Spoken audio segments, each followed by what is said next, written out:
Bismillahirrahmanirrahim. Alhamdulillahilladzi yaktifu idza syaa fi qulubil muridin law'at al-iradah wa yuz'ijuhum ila suluki sabilis sa'adah allati hiya al-iman wal 'ibadah wa mahwu kulli rasmin wa 'aidah. Allahumma shalli wa sallim wa barik wa karim ala abdikal mujtabal mustafa sayyidina Muhammadin sayyidi ahli siyadah wa ala alihi wa ashabihi sadatil qadah. Subhanaka la ilma lana illa ma 'allamtana innaka antal alimul hakim. Wala haula wala quwwata illa billahil aliyyil azim. Rabbi syrah li sadri wa yassir li amri wahlul 'uqdatam min lisani yafqahu qawli. Amma ba'd. Alhamdulillah, puji syukur kehadirat Allah Subhanahu wa taala atas segala nikmat yang Allah limpahkan kepada kita. Semua alhamdulillah, nikmat taufik hidayah serta inayah dari Allah Subhanahu wa taala sehingganya kita bisa bersama-sama menunaikan kewajiban yang telah Allah wajibkan kepada kita. Dan kita juga bisa menambah keilmuan kita agar kiranya ini menjadi bekal dalam keseharian kita. Maka mudah-mudahan apa yang kita lakukan pada hari ini jadi sebab kita dipandang oleh Allah Subhanahu wa taala, sehingganya kita digolongkan sebagai hamba-hamba yang mendapatkan rahmat dan ampunan dari Allah Subhanahu wa taala. Amin ya rabbal alamin. Salawat dan salam terhaturkan untuk baginda Rasul Muhammad sallallahu alaihi wa alihi wasallam, juga para keluarga beliau, para sahabat, para tabi'in hingga akhir zaman. Dan mudah-mudahan salawat ini menjadi salah satu sebab kelak kita dikumpulkan bersama baginda Rasul sallallahu alaihi wasallam di dalam surganya Allah Subhanahu wa taala. Amin ya rabbal alamin. Hadirin hadirat, ikhwan akhwat yang dirahmati oleh Allah, kalam musannif rahimahullah wa nafa'ina bihi wa bi'ulumi fid dharain. Amin radhiyallahu ta'ala anhu wa ankum ila qal. Kemudian kita masih di dalam hadis yang sama, hadis yang diriwayatkan oleh Sayyidina Abu Hurairah, di mana baginda Rasul sallallahu alaihi wasallam bersabda, la tahasadu. Kata baginda Rasul, janganlah kalian saling iri dengki atau jangan saling hasud. Wala tanajashu, dan kemudian kata baginda Rasul sallallahu alaihi wasallam, dan janganlah kalian at-tanajush. Artinya setelah membahas tentang apa itu tanajush, ini orang yang sengaja untuk mengangkat sebuah harga bukan tujuan untuk membeli, tetapi ada kepentingan lain di dalam. Kemudian kata baginda Rasul sallallahu alaihi wasallam, wala tabaghatu, dan janganlah kalian saling membenci. Wala tadabaru, dan janganlah kalian saling membelakangi ataupun saling menjauhi, kata baginda Rasul sallallahu alaihi wa alihi wasallam. Sehingganya minggu lalu telah dijelaskan bagaimana baginda Rasul sallallahu alaihi wasallam melarang kita untuk saling membelakangi, untuk saling menjauhi, lebih-lebih lagi kata baginda Rasul sallallahu alaihi wasallam tanpa ada sebab yang pasti. Ada sebab yang pasti aja baginda Rasul sallallahu alaihi wasallam melarang kita sebagai sesama muslim. Di dalam sabdanya baginda Rasul mengatakan, la yahillu li muslim ayahjura akhahu fawqa thalathata ayyam. Kata baginda Rasul sallallahu alaihi wasallam, tidak halal atau haram hukumnya, kata baginda Rasul sallallahu alaihi wasallam, bagi seorang muslim itu menjauhi saudaranya sesama muslim itu lebih dari tiga hari. Di dalam sebuah hadis pun kemudian baginda Rasul sallallahu alaihi wasallam menegaskan, kata baginda Rasul, ta'arradal a'malu fi kulli itsnaini wa khamis. Kata baginda Rasul sallallahu alaihi wasallam, amal kita ini, kata baginda Rasul sallallahu alaihi wasallam, itu dilaporkan atau diperlihatkan kepada Allah Subhanahu wa taala pada hari Senin dan Kamis. Sehingganya fayaghfirullahu azza wa jalla bidzalikal yaum likulli imri'in la yusyriku billahi syai'a illa imra'an kanat bainahu wa bain akhihi syahna. Kata baginda Rasul sallallahu alaihi wasallam, maka pada hari Senin dan Kamis kita diajarkan oleh baginda Rasul beliau berpuasa di hari Senin dan Kamis. Karena ketika ditanya kenapa engkau berpuasa di bulan hari Senin dan Kamis ya Rasulullah, karena kata ujar baginda Rasul, di hari itu setiap amal kita diperlihatkan kepada Allah, maka aku senang Yazidin ketika Allah melihat catatan amalku, di hari itu aku sedang berpuasa. Sehingga di dalam hadis ini baginda Rasul mengatakan bahwasanya ujar baginda Rasul pada hari Senin dan Kamis ketika amal kita diperlihatkan kepada Allah, maka di hari itu Allah Subhanahu wa taala mengampuni semua hambanya. Selama kata baginda Rasul la yusyriku billahi syai'a.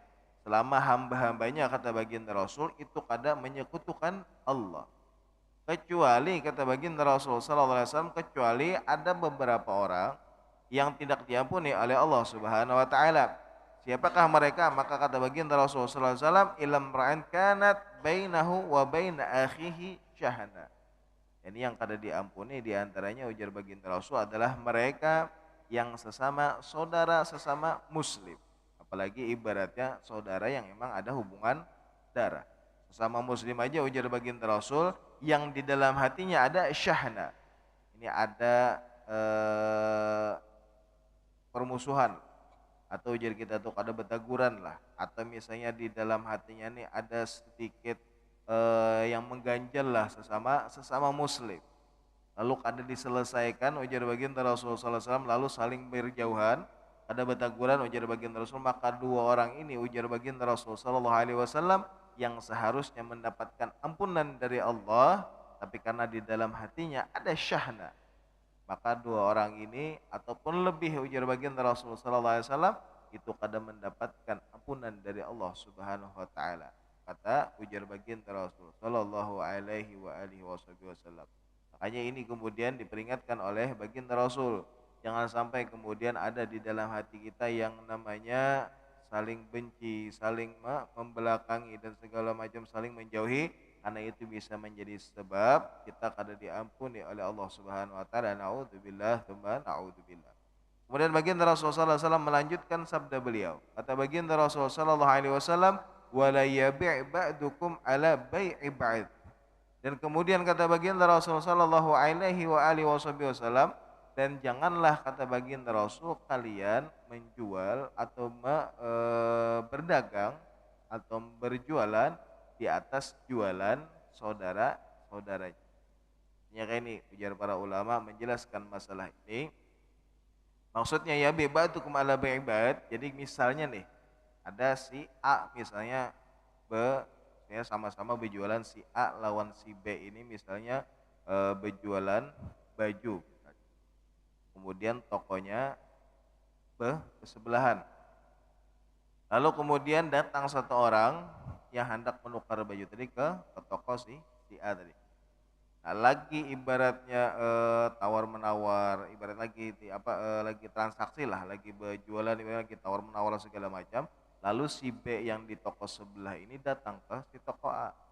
Jadi ujar si B tadi, ifsahadal bay' wa na abiuka mithlahu bi arkhas minhu. Jadi jar si B tadi, udah jar, aduh sakin jangan menukar di situ. Datangi ke toko ulun aja, ulun berjual jam murah pada si A ini aja. Nah, ini kemudian dilarang oleh baginda Rasulullah sallallahu alaihi wasallam. Artinya kita berjualan di atas jualan orang lain, ataupun kemudian hal yang lain misalnya, walhasil kemudian ketika di satu majelis atau di satu tempat di mana ibaratnya transaksi tadi belum tuntung lah. Artinya misalnya kada jadikah atau jadikah, walhasil transaksinya masih belum tuntung. Entah masih tawar menawar misalnya atau masih betakun-takun segala macam, kita kada boleh datang ke orang yang lagi berjualan tadi, kemudian kita ibaratnya kayak tadi, udah ulun aja gini ya, udah ulun temurah misalnya, maka ini hukumnya haram. Ini kada boleh. Selesaikan dulu misalnya, oh kada jadi misalnya, atau kemudian sudah jadi kemudian nukar, kita menawarkan lagi barang kita, itu kada masalah. Atau kada jadinya lalu kemudian keluar dari tokonya, kemudian kita menawarkan dagangan kita, itu pun kada masalah. Yang penting orang itu sudah tuntung, artinya muamalahnya atau inya lagi transaksi tadi atau lagi tawar menawar tadi sudah tuntung, entah jadi kah atau kada kawalah hasil yang hendak menukar tadi sudah meninggalkan toko A tadi, maka kita hanya boleh kemudian datang kepada orang yang hendak menukar tadi menawarkan apa yang kita jual. Jadi kalau orang belum tuntung itu kada kada boleh. Jadi sampai orang itu tuntung, makanya kemudian hanya kita boleh menawarkan apa yang ada di kita jual lah. Sehingganya kita kada termasuk apa yang dikatakan baginda Rasul, wala yabi' ba'dukum ala bai'i ba'd. Jadi tuntuakan orang, jadi kita kemudian menawarkan ampun kita. Ini yang kemudian diperbolehkan di dalam syariat kita.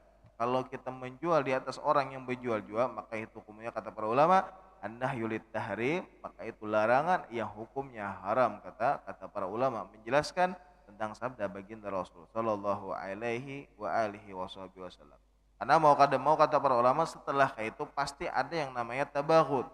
Ada akan saling benci antara satu pedagang dengan pedagang yang lainnya. Karena pasti mau akan saling menjatuhkan. Makanya kemudian dilarang oleh baginda Rasul sallallahu alaihi wa alihi wasallam. Makanya kalau kita hendak melihat atau kita hendak menilai, dulu Al-Habib Umar bin Muhammad bin Salim bin Hafid hafizahullah ra'ah, guru mulia kita, beliau itu pernah bercerita tentang kebiasaan orang Tarim kalau berjualan. Dan orang Tarim itulah kadang toko itu yang dijual sampah, kadang sebelahan. Ada yang ibarat sama-sama jual, ibaratnya sama ujian kita tuh kalau di sana bahasanya mat'am. Tujuh kita tuh di sini warung makan lah. Kadang kalau yang di warung si A ini misalkan karena di sana kita makan pakai roti atau hubus biasa. Kalau di warung si A ini habis, kadang ini minjam ke warung si B tadi. Oh ya rotiku habis, minjam dulu lah. Atau kadang ini bisa juga kepada pelanggannya, wadah ulun nih roti habis ya. Mungkin pian ke sebelah aja, di sebelah masih ada roti. Saking ibaratnya ibaratnya apa yang inya dapatkan pun saudara lainnya mendapatkan apa yang inya ada. Jadi Jarah Umar pernah bercerita dulu Jersidin orang-orang di Hadramaut ini kalau jualan di Tarim khususnya kadang Jersidin toko nih bersebelahan. Jadi karena ada hajat tertentu lalu inya kemudian harus meninggalkan tokonya. Jadi betitip inya lawan yang di sebelah tokonya. Jadi ini ada keperluan mendadak nah aja. Ulun betitip lah aja toko jagakan setumat ujar sih nah ampun toko tadi.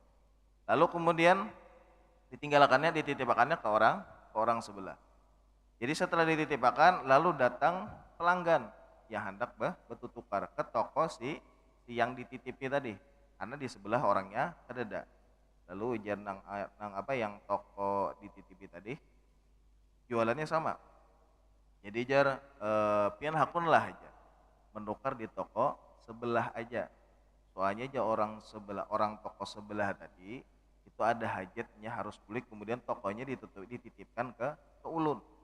Jadi dia pian nukar ke sebelah aja sekiranya nih di dalam hatinya toko yang dititipkan kayaknya dia ada juga yang payu ada di inya aja gitu nah karena inya kemudian sudah pasti orang datang ke toko yang ada orangnya sebelah kan dititipkan aja nih jadi ke toko sebelah aja aku lah pian ya supaya ampun saudaranya sesama muslim itu pun laku juga jadi kemudian disuruh ke sebelah saking kemudian inya hendak kada inya aja nih nang payu tetapi ding sanaknya sesama muslim pun saudaranya sesama muslim itu payu juga jualan artinya kadeda yang kemudian saling menjatuhkan.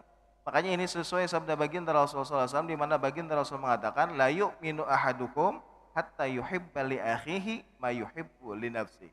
Ini yang diamalkan oleh para ulama atau orang-orang tarim.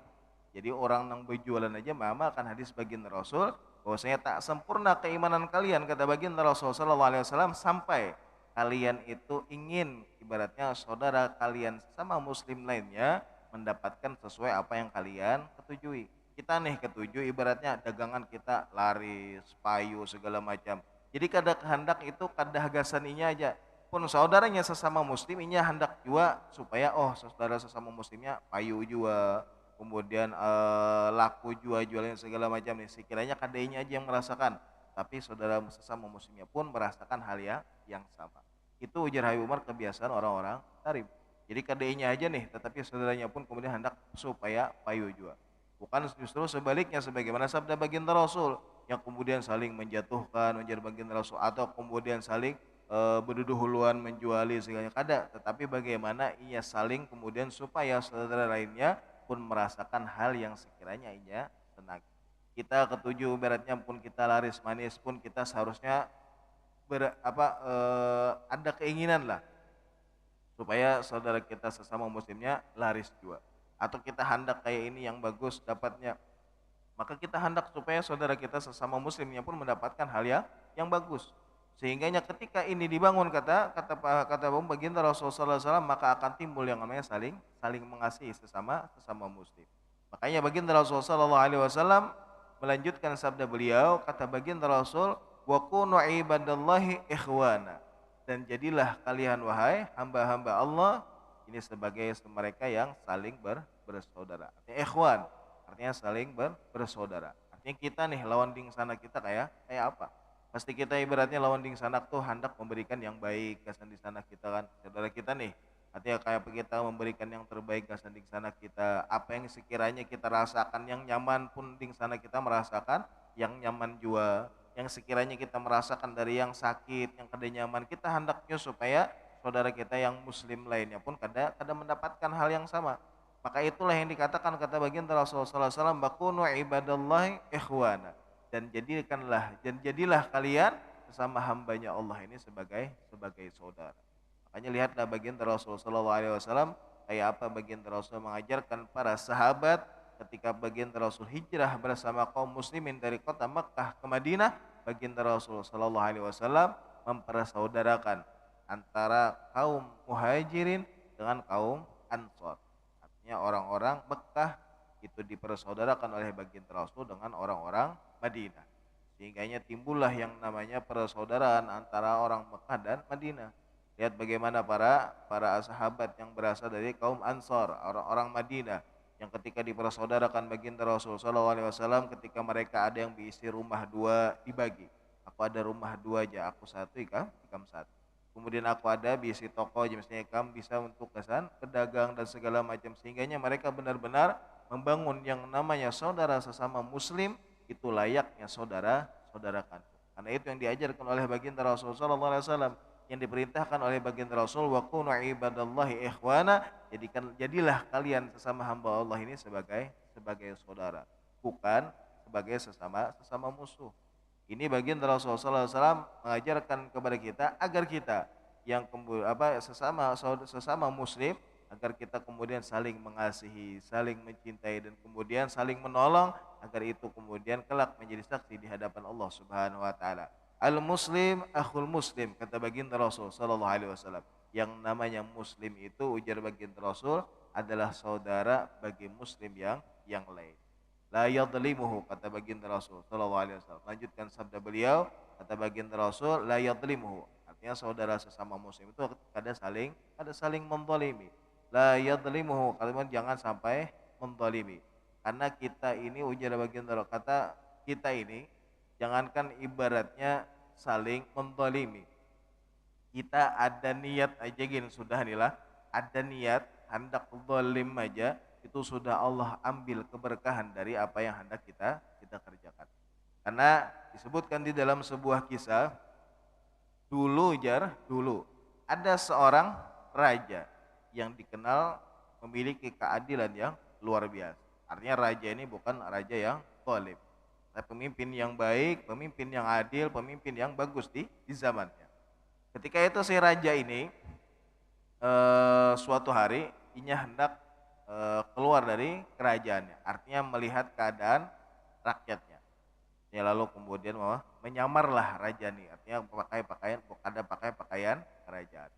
Jadi berjalan kemudian si raja ini sampai hatta nazala ala rajulin lahu baqarah. Sampai kemudian si raja ini berjalan melewati satu orang laki-laki dari rakyatnya yang memiliki seekor sapi. Yang ketika itu si laki-laki ini itu lagi menggembalakan sapinya, kemudian sebagian lagi diperah susunya. Ketika melihat itu, kemudian si raja ini melihat Fa idza halabaha miqdaru halaba 30 baqarah. Ketika itu satu ekor sapi aja diceritakan bahwasanya satu ekor sapi, seekor sapi ini ketika diperah itu hasil perahan susunya tadi itu sama jangan 30 ekor sapi. Seekor deh. Seekor sama dengan 30 ekor sapi. Maka ajar kemudian fahadatsal malikun nafsahu bi akhdiha.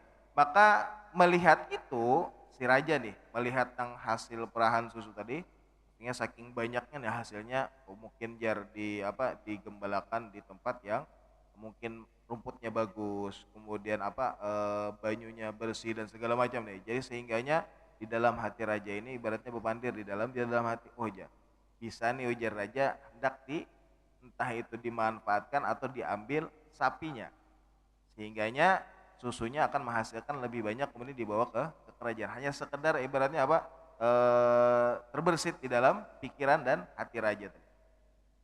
Maka setelah esoknya nih hendak dilaksanakanlah lawan si raja tadi.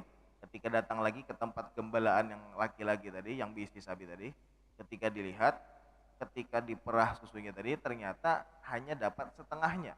Yang dulu yang sebelumnya, hari sebelumnya diseakan-akan hasil 30 ekor sapi, hari kedua didatangi raja itu berkurang cuma 15 ekor sapi aja. Misalnya kalau sehari sebelumnya misalnya dapat 30 botol misalnya. Ternyata hari kedua didatangi raja itu 15 botol aja. Jadi bingung raja nih. Kemudian didatangi oleh si raja tadi, kemudian ditakuni si ampun sapi. Jadi jar, kenapa jar sapi ini garing kah? Artinya kita bertakun lah sapi ini garing kah? Jadi jar nang ampun sapi kada, atau jar engkau menggembalakannya di tempat yang lain yang semalam. Artinya mungkin rumputnya kada bagus dan segala macam. Jadi jar nang ampun sapi kada jua aja. Artinya di tempat yang sama atau kemudian hal yang ibaratnya rumputnya sama juga. Lalu ujar si raja, kenapa jar berkurang? Hasil perahan susunya bukankah semalamnya sampai 30 botol, tetapi harinya kenapa 15 saja. Jadi ujar si ampun sapi, aral malik hum bi akhdhiha fanaqasa labanaha. Jadi jar kemudian aku mengira aja bahwa sesungguhnya raja hendak mengambil sapi-sapi ini, sehingganya hasil perahan susunya berkurang. Jadi ujar si raja, datang mana ikam tahu bahwa raja hendak mengambil? Koralnya jar, ujar si ampun sapi, soalnya jar ida tolama au malik, jadi bilanya seorang pemimpin atau si raja tadi jar sudah niat zalim, walaupun belum dikerjakan nih, ujar si ampun sapi tadi, maka zahabatil barakah, maka keberkahan akan diangkat oleh Allah Subhanahu wa taala. Yang kita hendak niat zalim aja nih, keberkahannya sudah diambil oleh Allah. Apalagi sampai kita berbuat zalim, maka keberkahan bisa jadi habis diambil oleh Allah Subhanahu wa taala. Makanya lihatlah bagaimana ketika Sayyidina Umar bin Abdul Aziz, salah satu keturunan dari Sayyidina Umar ibn al-Khattab yang menjadi seorang pemimpin di zamannya. Bahkan beliau bergelar Khalifatul Adil, pemimpin yang adil. Dikatakan pemimpin yang adil karena ketika beliau diangkat menjadi seorang pemimpin, menjadi khalifah di zaman beliau, itu yang menggembala kambing, menggembala sapi dan segala macam, itu lain penggembalanya, tetapi serigala yang menjaga kambing. Kenapa jangan sampai demikian? Karena saking adilnya Sayyidina Umar bin Abdul Aziz, sehingganya yang namanya kezaliman, yang namanya perbuatan buruk itu kada pernah terjadi di zaman beliau. 2 tahun berlalu lamanya beliau menjadi seorang pemimpin ketika beliau dipanggil oleh Allah Subhanahu wa taala. Ketika itu di suatu tempat ada penggembala kambing yang kemudian bangun terkejut melihat kambing sudah dimakan oleh serigala. Jadi ujar nang si penggembala kambing tadi ketika melihat itu, mata Khalifatul Adil, telah meninggal dunia pemimpin yang adil, maksudnya Sayyidina Umar bin Aziz. Jadi ujar kawan yang lain, dari mana ente tahu?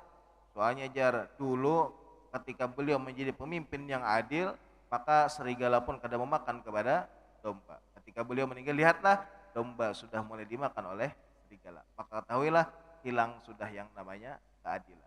Maka seandainya nih kata baginda Rasulullah SAW, para ulama pun menjelaskan kalau kita benar-benar bersikap adil, kata berbuat zalim kepada siapapun, maka keberkahan akan dilimpahkan oleh Allah Subhanahu wa taala dan Allah yang akan menjaganya. Tapi kalau sudah perbuatan zalim di mana-mana, makanya kemudian Allah mengatakan di dalam Al-Qur'an, dhaharal fasadu fil ardi bima kasabat aydin nas. Artinya kerusakan-kerusakan yang tampak di muka bumi ini bukan karena apa, tetapi bima kasabat aydin nas, tetapi karena perlakuan manusia itu sendiri. Andai kata para ulama, kita ini benar-benar berada di jalan yang sudah ditentukan oleh Allah. Kita melakukan ketakwaan, artinya apa perintah kita kerjakan, larangan kita jauhi, maka Allah Subhanahu wa taala akan memberikan keberkahan yang luar biasa. Bahkan Al-Imamul Haddad pun menjelaskan, seandainya kata Al-Imamul Haddad, kita itu benar-benar berbuat taat, beribadah kepada Allah Subhanahu wa taala, takwa kepada Allah Subhanahu wa taala, maka Allah akan memberikan keberkahan. Artinya melimpahkan keberkahan bukan hanya dari hasil bumi, tapi Allah pun akan menurunkan dari langit setiap keberkahan yang Allah miliki. Asal kita benar-benar menjaga ketakwaan kita kepada Allah Subhanahu wa taala dan kita kada berbuat dan berbuat zalim. Makanya di sini baginda Rasulullah sallallahu alaihi wasallam mengatakan la yadhlimhu. Artinya sesama muslim jangan kita berbuat zalim. Karena yang jelas kata Allah Subhanahu wa taala, innadz dzulma ladzulmun adzim. Sesungguhnya yang namanya zalim itu, perbuatan zalim itu kata Allah Subhanahu wa taala adalah perbuatan yang aku haramkan, kata Allah Subhanahu wa taala. Baginda Rasul pun mengatakan adzulm dzulumatu yaumil qiyamah. Yang namanya perbuatan zalim kelak itu akan menjadi sebab kita digelapkan oleh segala sesuatu di hari kiamat. Naudzubillah tsumma naudzubillah. Maka mudah-mudahan Allah Subhanahu wa taala memberikan kita sikap yang baik, sikap yang adil, dijauhkan kita dari perbuatan yang buruk, dijauhkan kita dari perbuatan zalim, dan dihiasi kita dengan akhlak-akhlak yang baik, dijauhkan dari perbuatan dan akhlak yang buruk. Dan mudah-mudahan Allah Subhanahu wa taala berikan taufik dan hidayah kepada kita agar kita dijadikan pribadi yang lebih baik lagi di hadapan Allah Subhanahu wa taala, dijadikan kita pribadi yang adil, yang takwa di hadapan Allah Subhanahu wa taala. Dan mudah-mudahan Allah Subhanahu wa taala berikan taufik dan hidayah kepada kita agar kita dijadikan pribadi yang semangat di dalam menghidupkan sunnah-sunnah baginda Rasul sallallahu alaihi wasallam. Allah ampuni dosa kita, Allah ampuni dosa kedua orang tua kita, dan Allah ampuni dosa-dosa yang telah mendahului kita. Dan mudah-mudahan apa yang kita niatkan, yang kita hajatkan didengar, dikabulkan oleh Allah Subhanahu wa taala. Yang sakit di antara kita, keluarga kita, jiran kita, Allah angkat penyakitnya, Allah sembuhkan seperti sedia kala. Yang punya hutang dan urusan dipermudah oleh Allah Subhanahu wa taala. Dan mudah-mudahan bagaimana Allah kumpulkan kita pada hari ini, mudah-mudahan kelak kita dikumpulkan bersama guru-guru kita, bersama baginda Rasul sallallahu alaihi wasallam di dalam surganya Allah Subhanahu wa taala. Amin ya rabbal alamin. Ala hadhihi niyyah wa kullu niyatin salihah wa ila hadratin Nabi Muhammadin sallallahu alaihi wa alihi wasallam. Al-Fatihah.